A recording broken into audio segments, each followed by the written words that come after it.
That is our top story this evening. Thank you so much for tuning in. He will introduce that budget proposal to Lansing City Council members at 7 o'clock tonight. And Joe Khalil spoke with the mayor earlier today about what he plans to address in order to reduce the city's multi-million-dollar deficit. Balancing the city's $5.5 million deficit will be no walk in the park.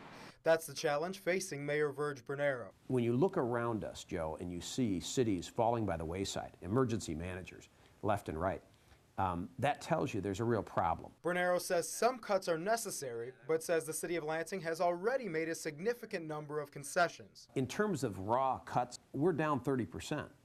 We have made the kind of, so this budget includes no layoffs and no furloughs. As rather, the city needs to restructure items like state-funded pension plans in addition to increases in the city's fees to make up the deficit difference. He's going to have to sell city council on his proposals, but council president Carol Wood says in terms of cuts, there's a line she won't cross. Wood says people who choose to live in Lansing have a certain expectation about services in their community. And she says if the mayor's proposals encroach on those expectations, they won't pass through her council. How many services can you cut and still have people wanting to live inside the city of Lansing? Whether services are cut or newer fees implemented to close the gap on the city's deficit, Wood says she's keeping politics out of the equation. This is the public's budget, public's opportunity, and it's their services. It'll take cooperation between city council and the mayor to approve a final budget that both reduces the deficit and maintains services for the city. In Lansing, Joe Khalil, 6 News.